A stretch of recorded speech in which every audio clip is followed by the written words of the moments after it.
Well, thanks so much for that introduction, Jeff. That's very nice to know. My book's on reading lists, so you're forced to read them whether you want to or not. Anyway, also thank you very much for this invitation to speak here at the University of Wisconsin. I've never been here before. It's a terrific campus. I love to stick around, actually. But it's great to be here. Now, today, of course, I'll be discussing my new book, or recent book, Distant Shores, which focuses on the history of southeastern China, both at home and across the South China Seas. And in this talk, I'm hoping to make 4 interrelated points. So I'd like to just outline them right at the outset, and then I'll elaborate on them as I move forward. And the first is that the history of southeast coastal China and much of Southeast Asia has been entangled. You cannot understand the historical transformations of one region without reference to the other. So their interactions have been mutually transformative.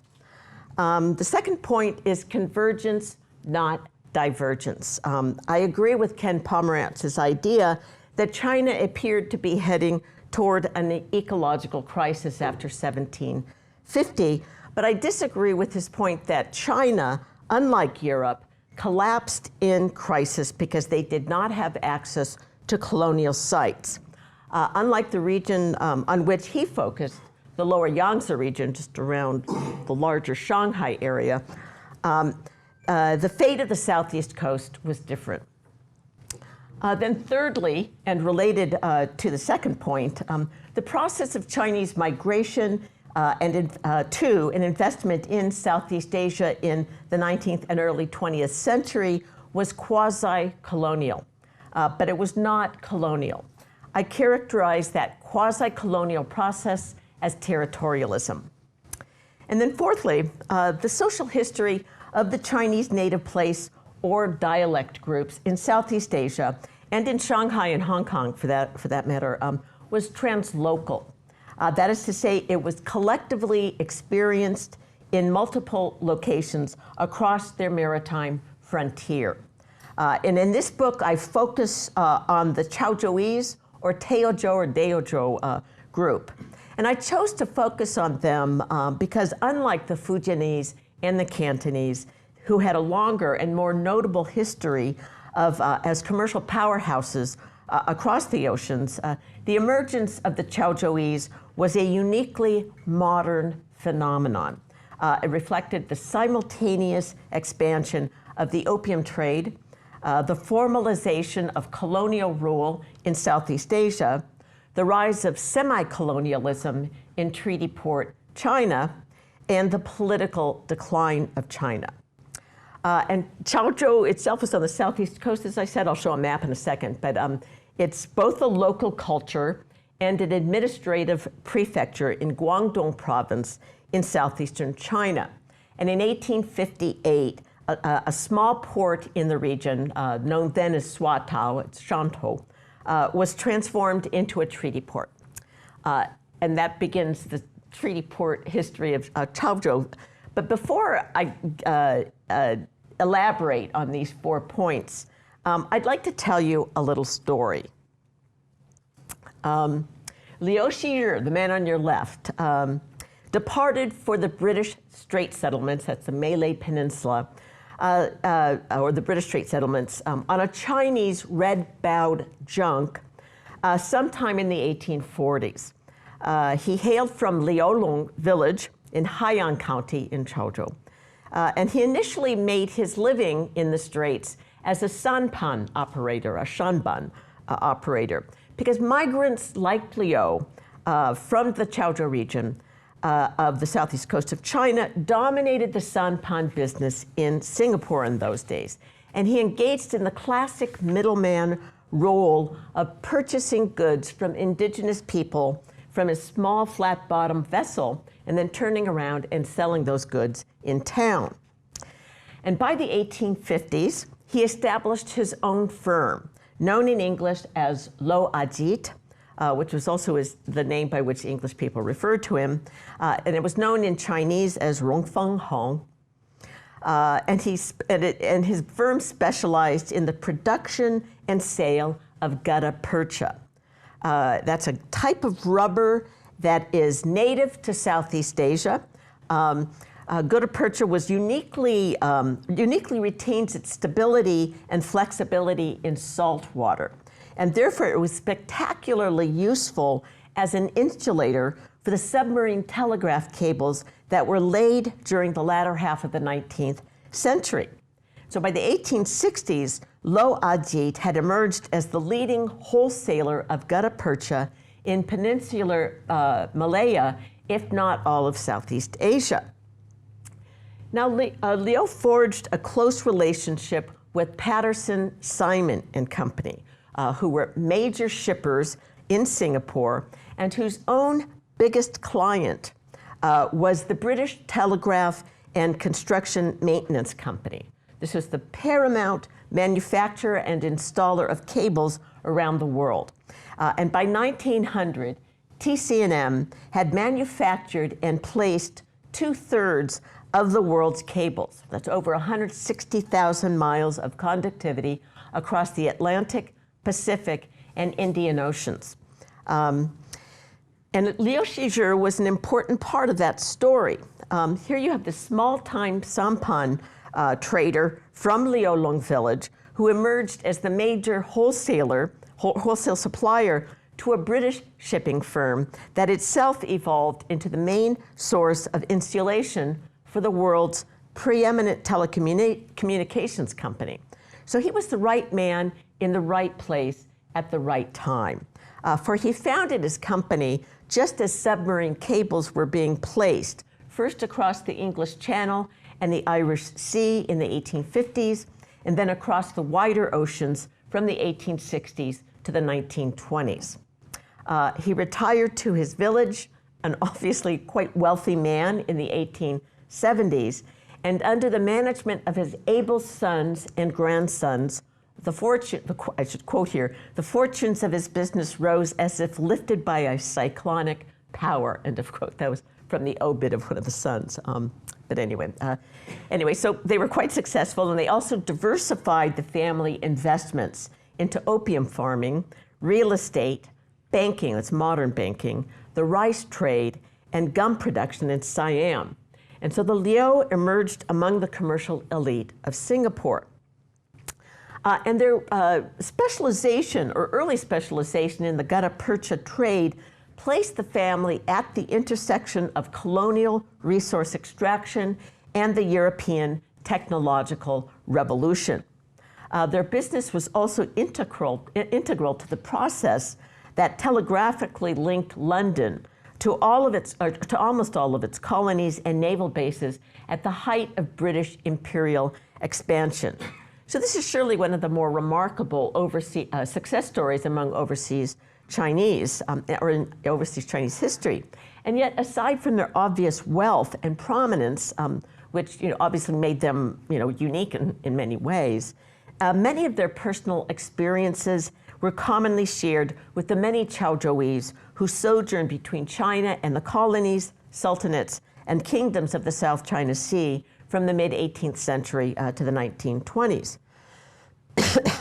So let's start with the rural area from which he hailed. Taken off my phone. I'm obviously not a specialist in cartography, but anyway, this will do for us now.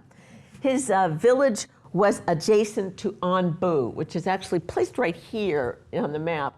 But Anbu was mostly this whole riverine area. It was the main customs port and main port for the for Chaozhou prefectural city. So Chaozhou is a region, it's a prefecture, and there's a prefectural city called Chaozhou. And so it was a major commercial area in the region, and it offered many employment opportunities. And at the time, villagers in the vicinity of Anbu port served as porters who loaded and unloaded goods between ships.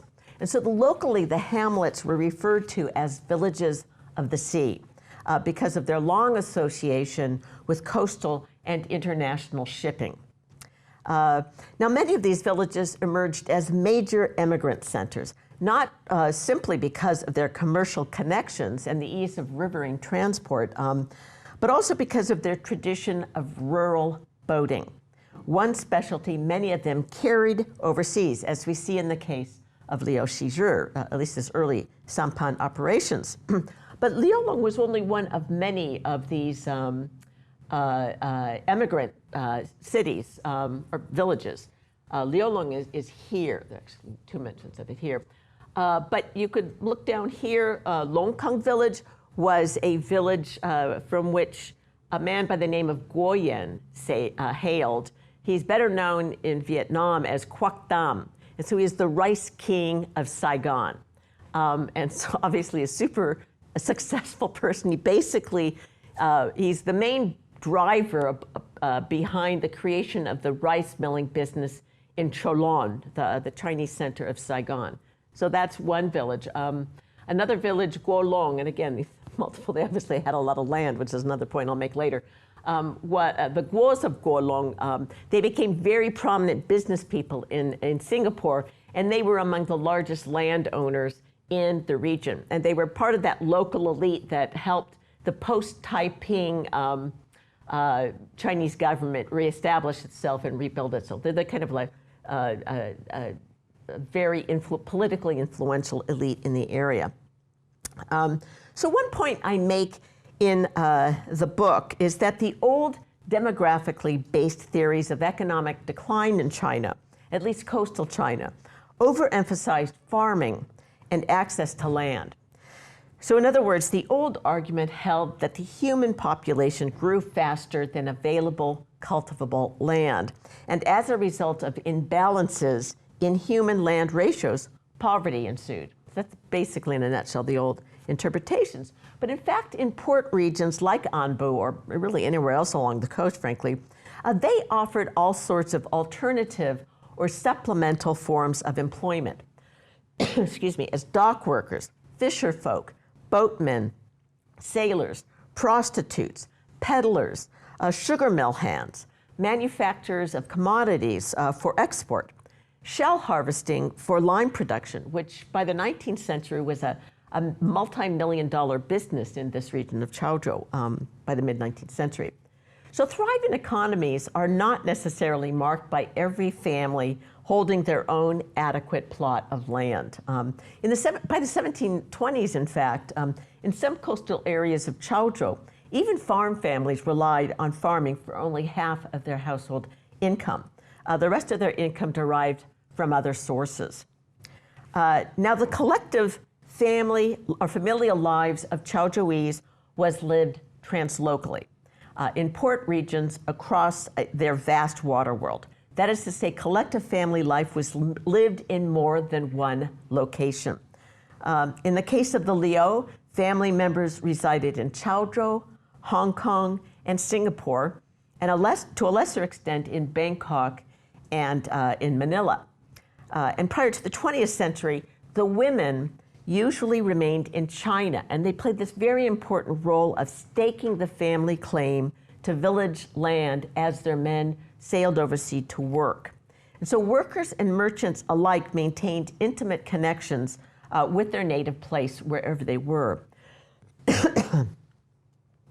Liu Jianfa, the man on your right, excuse me, also hailed from Liaolong village. And he emerged as one of the three most influential Chinese in the British colony of Sarawak. So he was a Gambier plantation owner. Gambier is an industrial product that's used in industrial tanning and dyeing. But anyway, he was a Gambier plantation owner on the island, and he literally served as a creditor to the colonial state. They borrowed money from him. And like other sojourning elites, especially those who engaged in plantation agriculture, so in Siam they might engage in sugar or rice production on these vast tracts of land, for example. But like other sojourning elites engaged in plantation agriculture, he periodically would return to Chaozhou to recruit rural laborers to the colony to work the plantations and the nearby mines. And so this is one of many reasons why Chaozhou natives tended to work for other Chaozhouese across this translocal world. It was part of the labor recruitment process. And they obviously preferred to work for fellow villagers, excuse me, or at least for someone who spoke their dialect and who encouraged them to sail abroad. And it's not unimportant to add that many of their parents gave them permission to go overseas because they knew they could go down the road and ask someone, what's going on with my son? I mean, there was someone there you could find out, even though they had gone, 600 kilometers away. Anyway, for this and other reasons, the history of Southeast coastal Chinese at home and abroad cannot be understood merely within the geographical framework of the village, or the treaty port, or the nation state, or the colony, or within the social framework of the Chinese, or the overseas Chinese. The most important social category of analysis is the native place group, or the dialect group. Excuse me. In this case, Chaozhou or Teochew people, as opposed to other overseas groups, like the Southern Fujianese, excuse me, the Cantonese, the Hakka, and so on. They lived together, they worked together, they invested together, and in the 19th century, they were living in somewhat separate entities. That changes, excuse me, in the 20th century. I don't have COVID. I'm not used to talking so much in post-pandemic America. The proper geographical framework of analysis, however vague and ever evolving, is within the uncharted borders of that vast maritime sphere across which so many Chaozhou Chinese collectively dwelled. And I refer to that geographical space in the book as Maritime Chaozhou. And what I do is I redraw the map of Chaozhou, or China for that matter, from that overcrowded commercial powerhouse in eastern Guangdong. It's only when I started giving this talk that I realized I never called this place Chaozhou, which is what I just used the port city of Swato. But redraw the map from that overcrowded place in eastern Guangdong to the lands to which they sojourned, which is primarily, in my period of study, Siam, southern Malaya, including Johor and Singapore, parts of western Borneo, Cambodia, the Mekong region area just south of Saigon, and also back in Shanghai and Hong Kong. We think of Shanghai as the kind of interlopers in Shanghai as being people like the British or the Japanese or Americans, but basically you have just, I can't think of it, hundreds of thousands of Fujianese and Chaozhouese moving up into Shanghai and taking over the modern economy of that treaty port. Social life was translocal, experienced across multiple sites. Economic life was translocal. Religious life unfolded translocally. Class formation occurred translocally, with many Chaozhouese laborers working for other Chaozhouese economic elites at home and abroad. Chaozhouese demographical life was translocal. When I first encountered reliable sex ratios, which is really only by the Republican period, and even that deeply into the 20s and 30s, I was astonished to see that so many villages and townships were majority female. 32.1%, for example, of the villages in Chaoyang district, which is right on the coast, were majority female. And 20% of the villages in the Liu's home district of Haiyang, or Chao'an, were majority female. And most Chaozhou districts and counties had biologically normal gender ratios, which is to say there were slightly more males than females. But you just don't see the kind of out-of-whack sex ratios you see elsewhere in late imperial and Republican China, which in some cases could be, you see 20 to 30% more males than females. Now, initially, I had hoped that the sojourning experience and the flow of remittances might somehow have mitigated the late imperial tendency toward female infanticide in this region. But eventually, of course, I read the British colonial record, for example, and was reminded that 3.3% of the Chaozhou group in the Straits were females, and 96.7% were males in the 1880s, for example. So the vast majority of Chaozhou sojourners throughout Southeast Asia were laboring men, and their villages back home can only be studied in their larger translocal context to understand that they were not majority female at all. A significant percentage of the menfolk had simply expanded the social or geographical boundaries of their villages. So the southeast coastal maritime frontier was not merely defined by the Qing state with its inner and outer realms, as Ronald Poe has so insightfully described, studying the naval history of the coast there. Frontier making was a social process, and its boundaries shifted with the flow of human movement. The sea was a vital maritime pathway, geographically linking the home village to an ever-expanding frontier of settlement and economic extraction. And so in his magisterial Global History of the 19th Century, Jürgen Osterhammel noted that European frontier making, or colonialism really, transformed what usually had constituted the hinterland of the European city. In his view, with the rise of European colonialism, the quote-unquote, the opposite extreme of the city by the 18th century no longer was the rural countryside. It was the frontier, or by extension, the colony. And it was in the city, he wrote, quote, that the weapons of subjugation were literally forged, end of quote. He then describes the familiar process of European expansion in which the financial centers of London or Paris or New York emerged as colonial metropoles to their expanding peripheries. So what I see as the difference in the Chaozhou's frontier-making case is that the city in question was not the modern home port of Shantou or Swatow, or nor was it Anbu or any of the other traditional ports in the area, but it was the overseas port polities of Bangkok, Singapore, Hong Kong, Saigon, and Shanghai.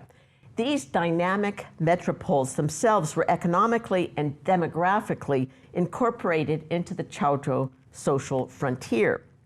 Urban enclaves of modern Chinese development, they simultaneously were embedded in the colonial or semi-colonial expansion of the European nation state and made secure either by colonial naval power or by the Siamese monarchy. The home port of Shantou was never as important to maritime Chaozhou as was the collective impact of these distant cities. And as the Chaozhou political order began to really decline after the 1890s, the overseas ports emerged as havens for investment, settlement, and banking.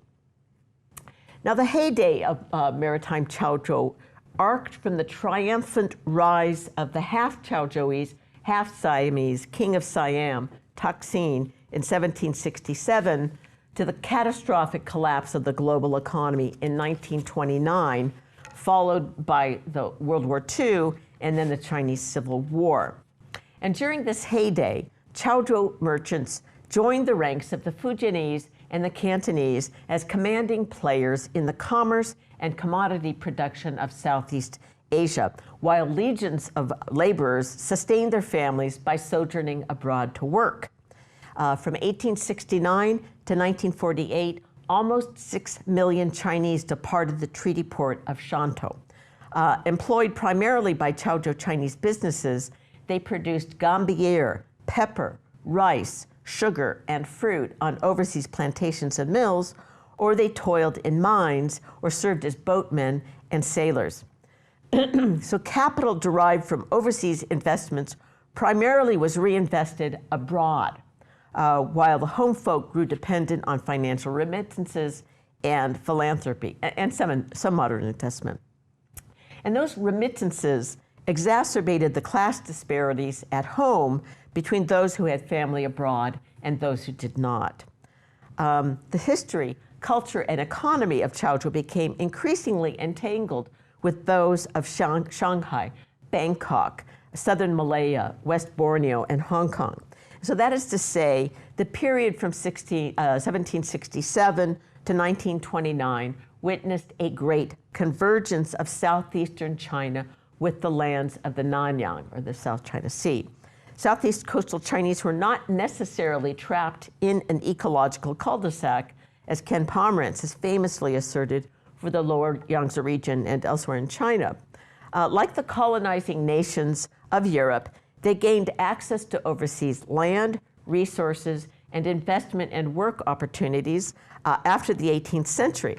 And so the picture that emerges is not one of Chinese divergence from European modernity in this region of China, but rather a convergence in colonial or semi-colonial sites that were critical to modern development and accelerating levels of capital accumulation. Remittances from all classes of overseas Chinese were an important part of this story. They sustained individual families and villages and contributed, as I said, to those class disparities at home.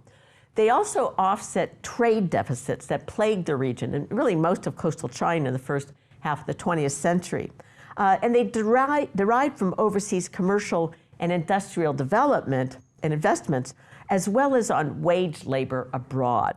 And the return on these activities redounded to the benefit of the home region, constituting a phenomenal repatriation of wealth, or more precisely, a massive transfer of capital from colonial sites and Siam to the homeland.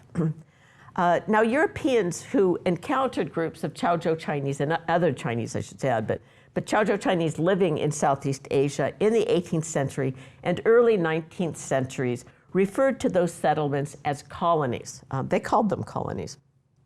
And from a 19th century European standpoint, Chaozhouese, or Chinese, expansion into Southeast Asia was similar to that of the Western powers in that it shared some of the characteristics they traditionally identified with the colonial project. Commercial elites extracted raw materials abroad. They forged new overseas markets for the sale of goods and the investment of capital. They wrested control of indigenous territory and provided work opportunities for the home country's quote-unquote excess labor supply. J.A. Hobson, the prominent British critic of 19th century imperialism, described the arguments of European business interests in favor of colonialism that prevailed in 1902 in precisely these ways. And although this economic interpretation of imperialism, the idea that Europe needed colonies, European manufacturing needed colonies, this has been criticized by generations of historians in the Anglo-American Academy, but its logic was compelling to those who were actively engaged in the colonial enterprise overseas and who understood Chinese migration to Southeast Asia in the same self-interested light. These Europeans also appreciated that colonialism in Southeast Asia prior to 1929 was utterly unsustainable without Chinese from all locations in China. But they also well understood the extent to which their own colonial effort redounded to the benefit of the Chinese. And Chaozhou natives who returned home after sojourning abroad recounted a joke that was common among Westerners in early 20th century Singapore and other places, but this particular quote was from Singapore. In Southeast Asia, quote, the Europeans raise all the cattle, but the Chinese get all the milk.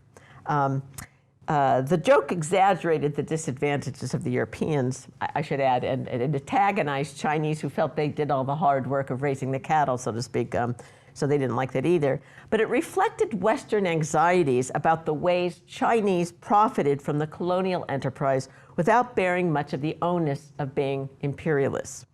Now, obviously, the Europeans and the Americans and eventually the Japanese held the preponderant military and governmental power, and a voracious Euro-American market demand led to shifts in exports of certain commodities in the 20th century. The intra-Asian trade, nonetheless, continued to be dominated by Chinese of all native place groups. So, for example, the Chaozhouese shut the British out of the highly profitable rice milling business of Bangkok, for example. And the rice markets of the ports of South China had as many distorting effects on the societies and economies of Southeast Asia as the policies promoted by London or Paris. My colleague Hayden Cherry has shown how the Chinese-dominated rice trade shaped the prospects of the impoverished floating population of French Indochina, for example. What we see in Southeast Asia was a process of Western colonization that advanced Chinese interests almost as much as it did those of Europeans and Americans, mostly because the entire process unfolded across the long-standing translocal spheres of Chinese native place groups from Chaozhou and elsewhere in China. Colonialism across Southeast Asia was as much a transnational class project as it was a mere expansion of the European nation state. But of course, this raises the question, was Maritime Chaozhou a colonial history? Was the history of Maritime Chaozhou a colonial history? Republican-era Chinese scholars tended to depict overseas Chinese, including Chaozhou natives, as having manifested the spirit of colonial conquest and entrepreneurial dynamism. The reformist intellectual Liang Qichao referred to the founders of early modern overseas Chinese communities as colonialists, as most Chinese did Chinese intellectuals did in these days. He referred to them as colonialists whose economic domination of local economies should be admired. It was also scientifically and historically obvious to him that Chinese and not Europeans should rule over the indigenous people of these lands. Now, Xiumin Cai, a historian in, she's working in Indonesia. She's a historian of Indonesia. She works in Singapore. She's depicted the sort of thinking among early 20th century Chinese intellectuals as a sinocentric form of colonialism, in which Chinese expansion into the region was deemed natural and efficacious. And more recently, someone you all are familiar with, I suspect, Shelley Chan, has referred to a diaspora moment of Chinese national formation when scholars affiliated with Jinan University in Shanghai sought to link Chinese national identity to Chinese immigrants. These specialists in Nanyang or southeastern, South China Sea studies portrayed overseas Chinese as, quote, incomplete colonialists without China's protection and geopolitical incorporation. In this Chinese nationalist understanding, true Chinese colonialism could only be achieved after the overseas settlements were absorbed by the Chinese state. Now, these political discourses were an anachronistic interpretation of the goals of an earlier generation of these sojourners. These narratives were basically offered at the height of Chinese nationalism in the 20s and 30s. Migrants who ventured overseas to benefit their families and villages were now depicted as having acted in the interests of the modern nation state. They had no conception of the modern nation state when they departed for, Siam. But this line of thinking was very much in line with that of the redoubtable Li Changfu, who wrote the most influential history of Chinese colonialism, that's what he called it, in the first half of the 20th century. He distinguished Chinese colonialism from the European and the increasingly Japanese variety, which was predicated on power politics and economic exploitation.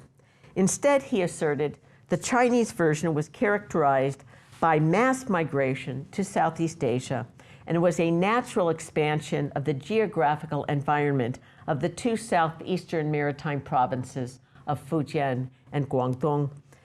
In his view, the natural expansion of southeastern China over the centuries was thwarted only by the rise of Western colonialism in Southeast Asia, and not so much by the expansion of the European nation state per se, but by the power afforded Westerners by the coterminous rise of industrial capitalism, and more importantly, the strong backing of the modern nation state. This was the key variable for him and for the other scholars. The overseas Chinese were on their own, and they were neither protected nor supported by Ming, Qing, or Republican military and governmental power. Now, this, of course, to me is the point, and in turn underscores one main reason why the experiences of overseas Chinese merchants and laborers should not be construed as a form of colonialism, or at least we should not necessarily use this term colonialism. The Ming and the Qing never permitted the colonial tail to wag the metropolitan dog. They were never dragged into colonial-style wars in an effort to make the South China Sea safe for Chinese merchant adventurers. The Chinese state, in fact, had little to do with the success of non-tributary Chinese capitalist enterprise or mass migration overseas prior to the 20th century.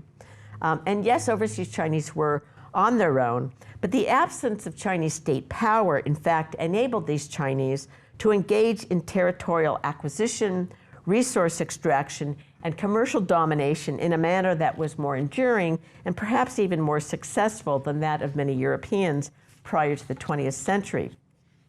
If the exploitation of overseas Chinese constituted colonialism, it was a translocal type of colonialism forged informally by Chinese native place groups rather than politically and militarily by a conquering nation state. The Chinese succeeded in this endeavor because their approach to overseas economic extraction was less expensive and more efficacious than that of the Euro-American variety. Euro-American traditions of economic expansion and power projection were heavily statist, relying on navies, armies, consulates, secret services, among other institutions. The Chinese, in contrast, pursued their interest in Southeast Asia informally after the 17th century, and the state was rarely involved in significant ways.